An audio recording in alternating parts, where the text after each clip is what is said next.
주님, 감사합니다. 우리를 언제나 붙들어 주시고 임마누엘의 은혜로 함께 해주시는 주님을 바라봅니다. 성령께서 우리와 함께 해주시옵시고 이 예배의 시간 우리들의 마음을 붙들어 주옵소서. 주님께 감사드리며 우리를 사랑하시는 예수 그리스도의 이름으로 간절히 기도드렸습니다. 아멘.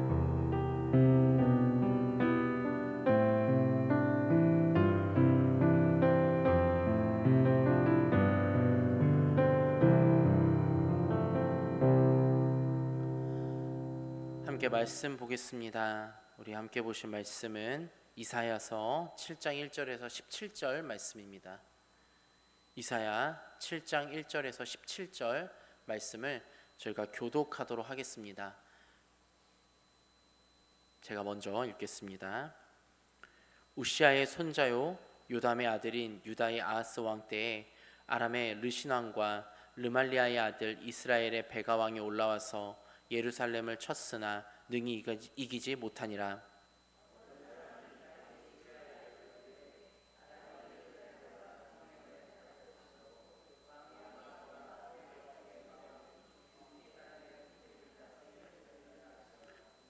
그때 여호와께서 이사야에게 이르시되 너와 내 아들 스알야숲은 윗모스도 끝 세탁자의 밭 큰 길에 나가서 아스를 만나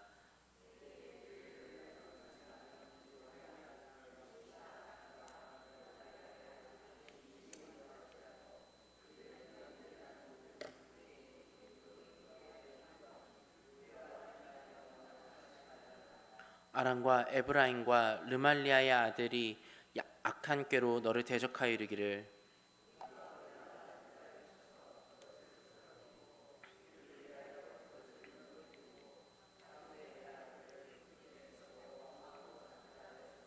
주 여호와의 말씀이 그 일은 서지 못하며 이루어지지 못하리라.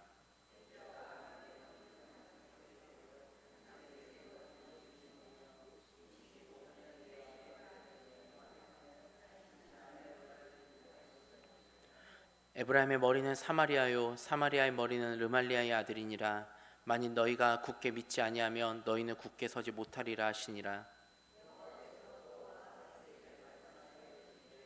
너는 내 하나님 여호와께 한 징조를 구하되 깊은 데에서든지 높은 데에서든지 구하라 하시니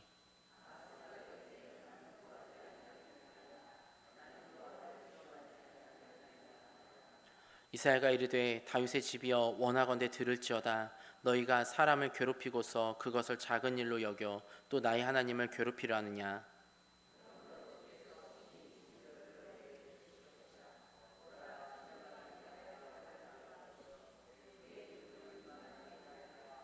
그가 악을 버리며 선을 택할 줄 알 때가 되면 엉긴 젖과 꿀을 먹을 것이라.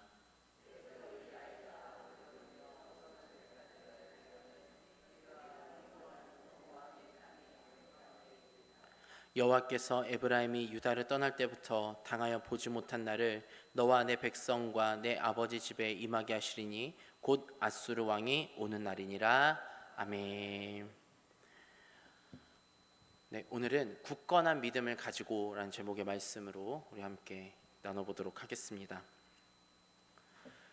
제가 사자성어를 많이 좋아하는데요. 저는 요즘 이 말을 많이 마음에 새기고 있습니다. 바로 고진감래, 흥진비례라는 이 성어인데요. 고진감래는 이거죠. 쓴 게 지나가면 반드시 좋은 게 단게 올 거다. 그리고 흥진비례는 좋은 일이 오면 반대로 슬픔이 온다라는 말입니다. 저는 이 사자성어가 어떻게 보면 우리의 인생을 대변해주는 말이 아닌가라는 생각이 듭니다. 그렇죠. 저희가 살아가면서 항상 좋은 일만 있지는 않잖아요. 좋은 일도 오고 나쁜 일도 오고 반대로 이 나쁜 것이 지나가면 좋은 것이 오는 등등 우리가 계속해서 이러한 삶의 사이클을 반복하게 됩니다. 저희의 삶은 그래서 예측 불허의 삶과도 같습니다.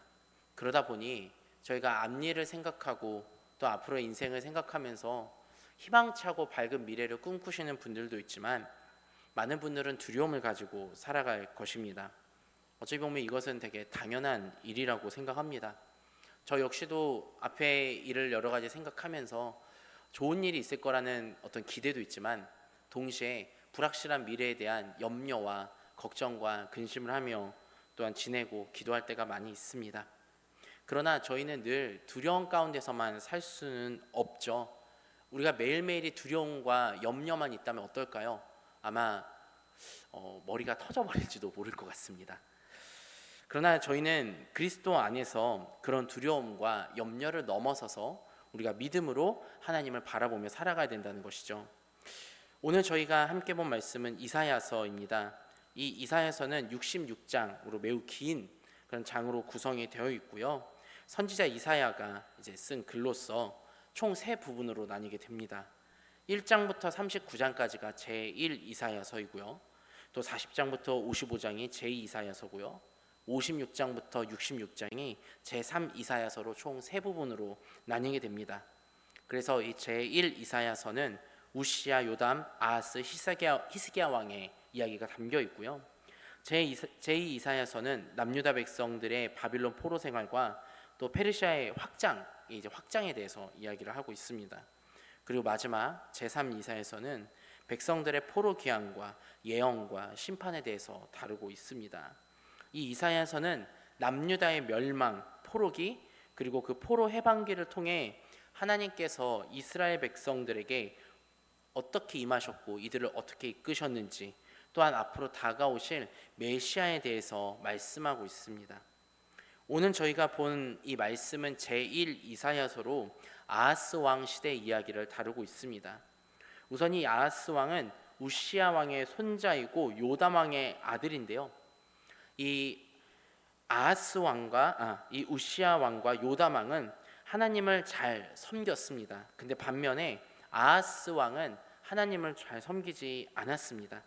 역대하의 이 아하스 왕에 대해서 보면은 그는 우상을 숭배하고 하나님을 잘 섬기지 않았다라고 말하고 있는데요. 이 왕은 대략 이랬습니다. 바알 숭배하였고요. 또 자신의 자녀를 몰록의 제물로 바치기까지 하였습니다. 그는 어찌 보면 하나님께서 보시기에 매우 악한 왕이었습니다. 그런데 역사적으로 보면은 이 아하스 왕이 이런 악한 행동을 할 수밖에 없었던 이유가 있었습니다. 우선 아하스 왕 시기에 아수르가 매우 강성해지면서 당시에 이제 여러 국가들이 반아수르 연맹을 결성하였습니다. 근데 이 아하스는 이 반아수르 연맹에 들어가지 않게 되었죠. 어찌 보면 이제 처세술을 잘 펼친 게 이 아수르 왕의 강대진이 이 아수르 왕과 친해지면은 우리가 조금이라도 이 나라가 좀 더 유지되고 평안해질 수 있겠다라고 판단한 것 같습니다. 어쨌든 이 반아수르 이 연맹의 견제와 침입을 계속해서 받게 되었죠. 그렇다 보니 이 아하스 왕은 이 나라를 보존하기 위해서 자연스럽게 아수르의 풍습과 종교나 이런 것들을 받아들일 수밖에 없었고, 그로 인해 자연스럽게 우상 숭배를 하게 된 것입니다. 물론 이런 이유 때문에 이 아하스 왕의 우상 숭배를 정당화하자라는 말씀은 절대 아닙니다. 다만 남유다가 그만큼 풍전등화의 상황이었던 것이죠. 특히 오늘 말씀은 남유다가 반아수르 연맹에 공격당하는 상황을 묘사하고 있는데요. 아하스 왕은 이 많은 반아수르 연맹의 나라들이 쳐들어온다는 그 말을 듣고 두렵고 떨리는 그 마음이 있었습니다. 그때 하나님께서 이사야에게 말씀하셔서 이사야가 아하스 왕에게 향하게 됩니다. 근데 이사야는 아하스 왕의 하나님의 말씀을 대언하며 많은 이야기를 하는데요. 결론은 이렇거든요. 저희 7절 말씀 한번 읽어보겠습니다. 같이 읽겠습니다. 주 여호와의 말씀이 그 일은 서지 못하며 이루지 못하리라. 아멘. 이렇게 말하고 있습니다. 바로 이 말은 이겁니다. 아하스 왕이 패하지 않을 것이며 아하스 왕의 왕위가 공고할 것이다라고 하나님께서 이사야를 통해 말씀하고 계시는 것입니다. 그러나 아하스 왕은 이런 이사야의 말, 그러니까 하나님의 말씀을 대언하는 그 이사야의 말을 듣고도 그는 평안하지 못했습니다. 매우 불안정한 상태였어요. 2절에서 보면 이렇게 말하거든요. 어떤 사람이 다윗의 집에 알려 이르되 아람이 에브라임과 동행하였다 하였으므로 왕의 마음과 그의 백성의 마음이 숲이 바람에 흔들림 같이 흔들렸더라 라고 말하고 있습니다. 이 말의 뜻이 무엇이냐면 아하스 왕의 마음이 사시나무 떨리듯 매우 떨렸다는 거예요. 즉 불안과 공포가 이 아하스 왕을 사로잡고 있었다는 것입니다. 아하스 왕은 사실 그럴 수밖에 없었습니다. 왜냐하면 하나님은 실체로 보이지 않지만 반아수르 연맹의 군대들은 실체로 보여지는 대상이었기 때문입니다. 그래서 자신이 남유다를 쳐들어온다는 이 반유대 세력, 반아수르 연맹의 이 군사들이 쳐들어왔을 때 아하스 왕이 볼 수 있었던 건, 보여질 수밖에 없었던 거는 내 주변에 나를 도와주는 나라는 아무것도 없고 아수르가 직접적으로 우리를 도와줄 수 없다. 우리가 이거를 타개해야 된다라는 그 두려움이 있었다는 거죠. 저는 제가 아하스 왕이었어도 매우 두려웠을 것 같습니다. 왜냐하면 아무것도 없으니까 나의 힘으로 스스로 이 두려움을 헤쳐나가야 되니까 그거에 대해서 두려울 수밖에 없었을 것 같습니다. 저희들의 삶을 한번 이 말씀에 이렇게 비교해 보면 어떨까요? 저희도 살아가면서 방법이 없는, 어쩔 수 없는 그런 상황에, 위기에 처할 때가 분명 있습니다. 보통 대부분의 사람의 반응은 아하스 왕과 같을 것입니다. 내가 어찌하지 못할 때, 예를 들면은 불치병에 걸렸거나 또는 보증을 잘못 써줬는데 그 보증을 썼다가 그 사람이 도망가서 내가 이 모든 것을 감당해야 될 때, 그러실 일은 없겠지만 최악의 상황을 생각해 볼 때 이런 일들이 발생한다면 어떨까요? 저희들은 아마 불안과 염려에 빠지게 될 것입니다. 불안이라는 것은 확인되지 않는 대상에 대한 두려움이라고 합니다. 사실 우리는 확인되지 않는 어떤 막연한 일들 또는 닥쳐왔을 때 그 이후의 결과를 알지 못한 채 그 결과에 대해서 우리는 불안하고 두려워하고 염려한다고 우리는 그렇게 우리는 그렇게 생각을 합니다. 그래서 우리들은 생각보다 어려운 상황 가운데서 불안과 염려에 많이 빠지게 된다는 것이죠. 그런 가운데서 우리들은 참 많은 그런 마음의 아픔들과 또한 더 많은 두려움으로 해서 하나님을 바라보지 못할 때가 있습니다. 그러나 성경에 나오는 인물들을 한번 보면 어떨까요? 성경에 나오는 인물들도 사실 그러한 여러 막연한 상황 가운데 빠졌던 인물들이 꽤 많이 있습니다. 아브라함도 그렇고요. 또 꿈을 잘 꿨던 또 요셉도 그렇고요. 되게 나는 열심히 살았으나 그 이후에 오는 여러 가지 어려움으로 인해서 불안과 염려를 그렇게 경험했었던 것이죠.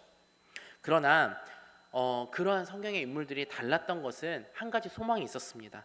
14절 말씀에 이런 말씀이 있는데요. 저희가 한번 한 목소리를 읽어보도록 하겠습니다. 그러므로 주께서 친히 징조를 너희에게 주실 것이라. 보라, 자녀가 잉태하여 아들을 낳을 것이요 그의 이름을 임마누엘이라 하리라. 아멘. 이렇게 말하고 있습니다. 임마누엘의 뜻이 뭐죠? 하나님께서 우리와 함께 하신다는 것입니다. 성경에 나와 있는 인물들, 많은 믿음의 선진들의 가지고 있었던 한 가지 공통점은 바로 이겁니다. 임마누엘, 하나님이 나와 함께 하신다라는 그 분명한 사실을 잊지 않고 붙들었다는 것입니다. 저는 요즘 말씀을 많이 묵상을 하면서 항상 매일마다 묵상하는 말씀이 있는데요. 바로 갈릴리 호수에서 태풍을 만났던 제자들과 예수님의 이야기입니다. 이 말씀은 대략 이렇죠. 예수님과 제자들이 사역을 마친 다음에 한밤중에 갈릴리 호수를 건너게 됩니다. 그런데 그곳은 바로 그 예측할 수 없는 태풍이 부는 곳이었습니다. 그래도 제자들은 그 말씀에 보면은 처음에 걱정이 없었던 것 같아요. 예수님이 함께 계셔서 걱정이 없었던 건 아니고요. 제자들 중에 대부분의 직업이 어부잖아요. 어부들은 배를 잘 탑니다. 태풍이 와도 자기들이 잘 이것을 극복할 수 있을 거라는 어떤 그러한 자기 자신이 있었던 것 같아요. 근데 그렇게 가다가 태풍이 옵니다. 제자들이 이것저것 다 해보았을 거예요. 왜냐하면 말씀에 보면 마지막에 예수님을 깨웠다 그러거든요. 그거는 우리가 태풍이 왔으니까 우리가 하던 대로 한번 해보자. 그래서 뭘 버리기도 하고 배를 막 이렇게 조율을 했을 겁니다. 그때 이제 제자들이 도저히 안 되니 예수님을 깨웁니다. 예수님, 우리가 죽게 되었습니다. 제발 우리 살려주십시오라고 이렇게 말하죠. 그때 예수님께서 뭐라 하시나요? 태풍을 향해 고요하고 잠잠하라 라고 말씀하시며 태풍을 잠잠하게 하십니다. 우리 주님은 태풍을 잠잠하게 하시는 분입니다. 인생의 문제와 어려움들을 고요하게 하실 수 있는 분입니다. 성경에 나와 있는 많은 인물들은 아하스 왕과는 달랐습니다. 이 인물들은 그 모든 상황을 잠잠하게 하시고 평안하게 하실 예수님, 그 주님을 바라보았고 임마누엘의 하나님을 바라보았기 때문에 그들은 그 가운데서 흔들리지 않았던 것입니다. 우리 역시도 그런 주님을 경험하며 임마누엘의 하나님을 경험하시기를 간절히 바랍니다. 그렇다면 우리가 인생의 공포와 두려움 속에서 어떤 자세를 가져야 될까요? 9절에서 11절까지의 말씀이 조금 길지만 저희가 한 목소리로 읽어보도록 하겠습니다. 읽겠습니다. 에브라임의 머리는 사마리아요, 사마리아의 머리는 르말리아의 아들이니라. 만일 너희가 굳게 믿지 아니하면 너희는 굳게 서지 못하리라 하시니라. 여호와께서 또 아하스에게 말씀하여 이르시되 너는 내 하나님 여호와께 한 징조를 구하되 깊은 데에서든지 높은 데서는 구하라 하시니 아멘. 이렇게 말하고 있습니다. 우리의 인생 가운데 두려움과 공포가 몰려올 때 저희가 해야 될 것은 굳게 믿음을 가지고 하나님께서 그 가운데 이루실 큰 징조를 구해야 한다는 것입니다. 하나님께서는 어려움과 염려와 또한 여러 힘든 상황 가운데서 하나님께서 그 모든 것들을 이기시고 또한 우리에게 큰 징조를 보여주신다는 것입니다. 우리 주님께서는 그 어려움과 환난을 허락해 주시죠. 왜 허락해 주시는지 우리는 다 알 수 없습니다. 우리를 더 연단하기 위해서일 수도 있고요. 또한 우리를 믿음 안에서 시험하시기 위해서일 수도 있고요. 또는 하나님의 그 이상의 섭리로 우리에게 그 모든 것들을 허락하시지만 중요한 것은 우리가 그 가운데서 사로잡혀서 흔들리고 사시나무 떨듯이 떨며 우리가 정말로 그 두려움 속에서 낭망하며 살아가는 것을 원하지 않으신다라는 겁니다. 하나님이 우리에게 그 가운데 원하시는 것은 이런 것이죠. 예레미야 33장 3절에서도 이렇게 말합니다. 제가 읽어드리겠습니다. 내가 나를 부르면 내가 너에게 응답하겠고 내가 모르는 크고 놀라운 비밀을 너에게 알려주겠다. 아멘. 이렇게 말씀하고 계십니다. 하나님께서 우리가 두려움 가운데 있을 때 원하시는 것, 하나님의 이름을 크게 부르고 하나님께 부르짖는 자들을 찾으신다라는 것입니다. 부르짖는 자에게, 하나님께 구하는 자에게 하나님께서 응답해 주시고 그 모든 것들을 벗어날 수 있는 힘과 은혜를 허락해 주신다는 겁니다. 그래서 우리는 어려움과 환난 속에서 어려움과 환난에 집중하는 게 아니라 바로 우리를 굳세게 하시고 우리의 임마누엘 되시는 그 하나님을 붙들기를 우리 주님께서 원하신다라는 거예요. 오늘 말씀에서 아하스 왕이 12절과 13절에서 어떻게 했는지 나오는데요. 그는 하나님께 구하는 것을 주저했다라고 말하고 있습니다. 그가 겸손하게 이렇게 표현하죠. 어떻게 하나님을 시험합니까? 라고 말하지만 사실 그 말의 저변에는 하나님 앞에 겸손함보다는 내가 하나님을 온전하게 믿지 못하겠습니다 라는 그런 말이 있는 것입니다. 아하스 왕은 하나님을 향해서도 믿지 못했고요. 더불어 나아가서 또 13절에서 사람들을 괴롭혔다라고 말하는데요. 이것은 아하스 왕이 하나님을 온전히 굳세게 붙잡아야 되는데 믿지 못함으로 백성이 괴로웠고요. 또 하나님을 선택하지 않았기 때문에 그 괴로움이 가중되었다라고 이렇게 말하고 있습니다. 그래서 하나님께서 아하스 왕에게 분명히 말하는 겁니다. 확실히 나에게 부르짖고 온전히 그 믿음을 지키라라고 아하스 왕에게 말씀하고 계시는 거죠. 하나님께서 우리에게 지금 이 시간 이렇게 말씀하십니다. 누구야? 너가 나를 확실히 붙잡아라. 너가 나를 확실히 믿고 나에게 부르짖으라. 그러면 내가 응답하겠고 내가 너의 그 두려운 것들을 없애주고 너에게 참 평안을 허락해 주겠다. 임마누엘이 내가 너와 함께 하겠다라고 이렇게 말씀하고 계시는 것입니다. 우리들이 힘들고 어려울 때 정말 우리 손에 있는 것을 쥐고 있는 것을 보기보다는 이제는 하나님을 바라보며 나아가시는 우리 성도님들이 되시기를 간절히 바라겠습니다. 우리가 그렇게 다짐하고 결단해도 또 흔들리잖아요. 그래도 또 오늘 말씀을 기억하시면서 다시 주님을 바라보시기를 바랍니다. 그럴 때 우리 주님께서 응답해 주시고 우리에게 말씀해 주시고 우리를 세워주신다는 사실을 잊지 않으시는 우리 성도님들이 되시기를 바랍니다. 이제 말씀을 정리하겠습니다. 우리 사랑하는 성도님들, 우리의 인생 가운데 고진감래와 흥진비례는 찾아옵니다. 그 가운데서 우리의 마음 가운데 불안과 공포가 우리를 고통스럽게 하죠. 그러나 중요한 것은 임마누엘의 하나님이 우리와 함께 하십니다. 우리는 그 사실을 붙잡으며 주님 앞에 기도하고 부르짖어야 됩니다. 그럴 때 하나님께서 우리의 삶 가운데 그 어려운 것들을 해결해 주시고 또한 우리의 소망이 되신다는 사실을 잊지 않으시는 우리 성도님들이 되시기를 축복합니다. 기도하겠습니다. 하나님, 우리는 살아가면서 인생에 많은 어려움들을 겪습니다. 아하스 왕처럼 도저히 내가 해결하지 못할 그 어려운 일들이 우리를 찾아와 우리를 짓누르고 우리를 고통스럽게 합니다. 주님, 그 고통과 그 문제에 우리가 시선을 돌리지 않게 하시고 임마누엘의 하나님께 우리의 시선을 향하며 더불어 주님 앞에 부르짖으며 나아가는 우리 모두가 될 수 있도록 주님 함께하여 주옵소서. 그래서 우리가 정말로 주님과 동행하며 우리를 사랑하시는 그 하나님 앞에 감사함으로 나아가는 우리 모두의 삶이 되게 하여 주옵소서. 감사를 드리며 우리를 지키시고 함께 하시는 예수 그리스도의 이름으로 간절히 기도드렸습니다. 아멘.